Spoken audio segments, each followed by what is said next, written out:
Everyone, my self Prince Sahu और आज मेरा डे 19 है 100 डेज कोड चैलेंज का। और आज मेरा पहला क्वेश्चन है लीड कोड का 2 डेज क्वेश्चन मर्ज लिंक लिस्ट, जिसमें मेरा लिस्ट 1 एंड लिस्ट 2 दिया हुआ है ऑफ साइजेस एंड एम। और मुझे इसमें दो नोट्स दिए होंगे, एक ए नोड एंड एक बी नोड, जिसमें से मुझे मेरे ए नोड से लेके बी नोड तक का लिस्ट 1 में से वो नोट्स रिमूव करना है एंड उसकी जगह मेरे लिस्ट 2 के नोट्स इंसर्ट करना है इन A-1 position and B+1 position. जैसे कि पहला एग्जांपल दिया है, लिस्ट 1 दिया हुआ है A3 B4 एंड लिस्ट 2 दिया हुआ है। इसमें बोला गया कि 0 1 2 3 थर्ड एंड फोर्थ इंडेक्स, इन दोनों को रिमूव करके जो मेरा 13 है उसके बाद मेरा लिस्ट 2 के एलिमेंट्स आने चाहिए टिल B+1 तक।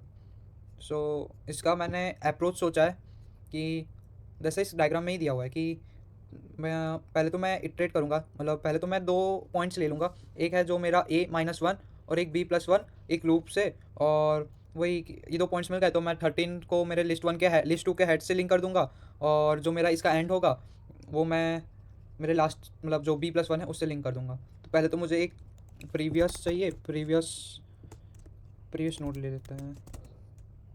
पहले एक प्रीवियस नोड निकालते हैं और एक राइट निकालते हैं। हेड लिस्ट 1, अगर लिंक लिस्ट में बेसिकली मेरा जो लास्ट होता है वो नन होता है। सो जब मेरा हेड नन तक ना पहुँचे तब तक मुझे इटरेट करते रहना है। So while head is not equals to none, मेरा जो प्रीवियस नोड होगा, नहीं जो मेरा, हाँ इसमें मैं एक इंडेक्स देखने के लिए एक वेरिएबल ले लेता हूँ और देखता रहता हूँ। अगर मेरा i इक्वल्स टू A-1 है तो वो मेरा प्रीवियस नोड होगा। So previous node is equal to मेरा लिस्ट 1 का previous node is equal to मेरा हेड होगा। और अगर मेरा i इक्वल्स टू B+1 है सो वो मेरे राइट का हेड होगा, और मैं हेड को हमेशा आगे बढ़ाते रहूँगा। सो मेरा इससे प्रीवियस नोड और राइट लाइक ये पॉइंट और ये पॉइंट निकल जाएगा। अब मैं लिस्ट 2 का हेड तो मुझे मिल जाएगा लिस्ट 2 से, बट मुझे इसका एंड नोड चाहिए। तो एंड नोड निकालने के लिए मैं पहले लिस्ट 2 को इटरेट करके निकाल सकते हैं। अगर वाइल मेरा एंड नोड के,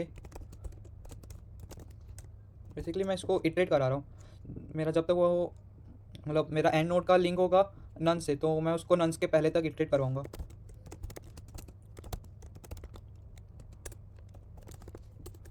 मेरा एंड नोड आ जाएगा। अब फिर बस मुझे इसका इसका जो नेक्स्ट एलिमेंट होगा उसको मेरे इसके हेड से कनेक्ट करना है और एंड नोड को मेरे इस राइट से कनेक्ट करना है। तो मैं previous node is equal to मेरा लिस्ट 2 हो जाएगा, और मेरा जो एंड नोड है वो मेरा राइट हो जाएगा, और मैं फिर रिटर्न कर दूंगा मेरा लिस्ट 1। ये मेरा लिंक्ड हो गया। चला के देखते। रॉन्ग आंसर, मेरा इंसर्ट नहीं हुआ। सो पहले मैं i को 0 लिया था, एक प्रीवियस नोड, एक राइट नोड और एक हेड लिया हुआ है। अगर मेरा I-1 है और ये B+1 है तो मैं कर रहा हूँ, बट हाँ मैंने i को तो आगे बढ़ाया नहीं है। और जब मेरा फिर एंड नोड लिस्ट 2 लिया, अगर end node is not equal to none, but मेरा अगर एंड नोड का next is not equals to none, क्योंकि मेरा एक्स नोड का नेक्स्ट जाते जा रहा है।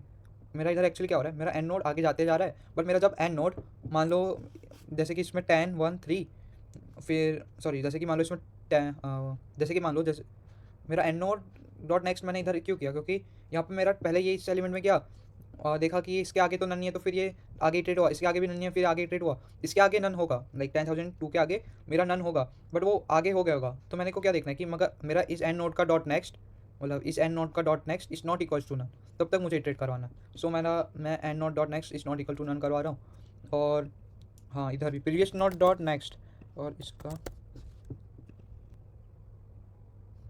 ये हो गया। सो अब हम हमारा दूसरा क्वेश्चन देखेंगे। इसमें हम लोग को basically length of last word निकालना है, और उसमें हम लोग को एक स्ट्रिंग दिया हुआ है जिसके बीच में कितना भी स्पेस हो सकता है। तो इसमें पहले मैंने देखा, जैसे कि ये वाले एग्जांपल में आप देख सकते हो कि स्ट्रिंग के आगे बहुत सारा स्पेस है और इसके आगे बहुत सारा स्पेस है, तो इसको मुझे निकालना है। ये मेरा पहला प्रॉब्लम होगा। दूसरा, मैं जैसे कि पाइथन में स्प्लिट से मैं एक लिस्ट बना सकता हूँ और लिस्ट का लास्ट एलिमेंट निकाल सकता हूँ, बट मैं स्प्लिट करने के क्या, मतलब स्प्लिट एक स्पेस का होगा, बट स्पेस होने के बाद मेरा जैसे कि इधर मेरा एक स्पेस के बाद स्प्लिट हुआ, बट इधर और स्पेस होंगे, तब भी मुझे उस स्पेस को भी निकाल के लास्ट एलिमेंट को निकालना होगा।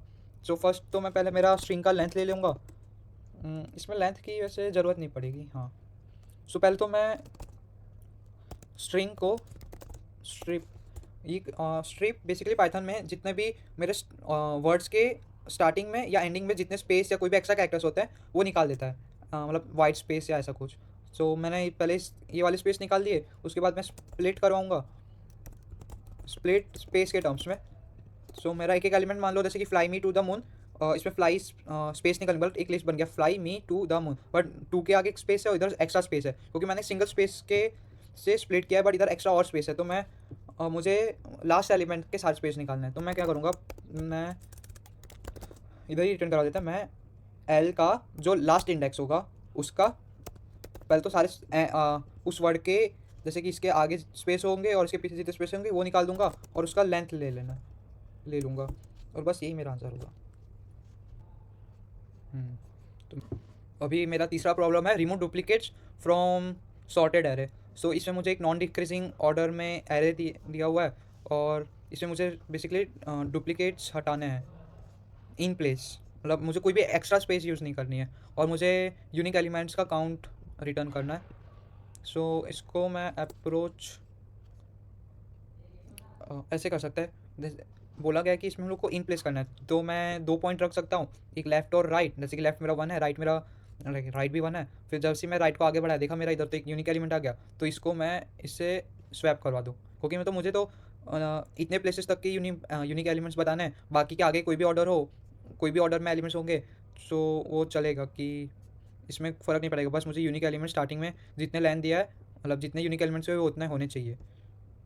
सो पहले तो मैं लेंथ निकाल लेता हूँ लिस्ट का और यूनिक एलिमेंट्स पहले एक लेफ़्ट और राइट पॉइंटर, मतलब 2 पॉइंटर से अप्रोच का यूज़ कर रहा हूँ मैं, 0 और इसे भी 0 क्योंकि मैं स्टार्टिंग में 0 0 से नहीं, इसको 1 से स्टार्टिंग में मैं एक लेफ्ट पॉइंटर इस वाले 1 में, राइट पॉइंटर इस वाले 1 से स्टार्ट करूँगा। और जब भी मेरा right is not equal to, जब भी मेरा राइट एंड तक ना आ जाए तक इटरेट कराना है। सो मैं पहले तो सोच रहा था कि इसको कौन से केस में, मतलब कौन से केस में स्वैप होगा। तो इधर जब भी मेरा लेफ़्ट राइट के इक्वल नहीं हो रहा तभी मेरा स्वैप हो रहा है। तो मैंने वही कंडीशन किया है कि अगर मेरा नम्स का लेफ़्ट, और इसमें एक और चीज़ है कि जो मेरा लेफ़्ट है वो हमेशा एक एक पॉइंट ही आगे बढ़ेगा, एक एक नंबर से ही आगे बढ़ेगा, कभी ऐसे 2 नंबर से आगे नहीं बढ़ेगा क्योंकि हमेशा यूनिक एलिमेंट एक ही होता है। सो मैंने ऐसा रखा कि अगर मेरा यूनिक नम्स का left is not equals to nums का राइट तब मेरा वो स्वैप होगा। तो पहले मैं लेफ़्ट को आगे एक बढ़ा दूंगा, नहीं पहले मैं, हाँ लेफ़्ट मेरा 0 में था तो मुझे क्या हो रहा है, मेरा ये 1 तो हो गया बट मुझे इसके आगे का इसको इससे स्वैप कराना है। तो पहले तो मैं लेफ़्ट को आगे बढ़ा दूंगा और फिर नम्स का लेफ़्ट और नम्स का राइट को मैं स्वैप करा दूंगा। और इधर में एक काउंटर भी रखना है और काउंटर मेरा 1 से स्टार्ट होगा क्योंकि मेरा पहले से ही मैंने इस एलिमेंट को माना हुआ है कि एक एलिमेंट तो होगा ही। इसमें वैसे कंस्ट्रेंट्स, हाँ देखो कंस्ट्रेंट्स में दिया हुआ है कि इसका लेंथ 1 से तो ऊपर ही होगा और हमेशा हाँ राइट को एक एक बढ़ाते रहना है और at the end length return कर देनी। पहले चला के देखता है कोई एरर आ रहा है कि नहीं। सिंस ये 2 केस चल गए, अब सबमिट करके देखता है। सो मेरा सबमिट हो गया और आज का चैलेंज यहीं ख़त्म होता है।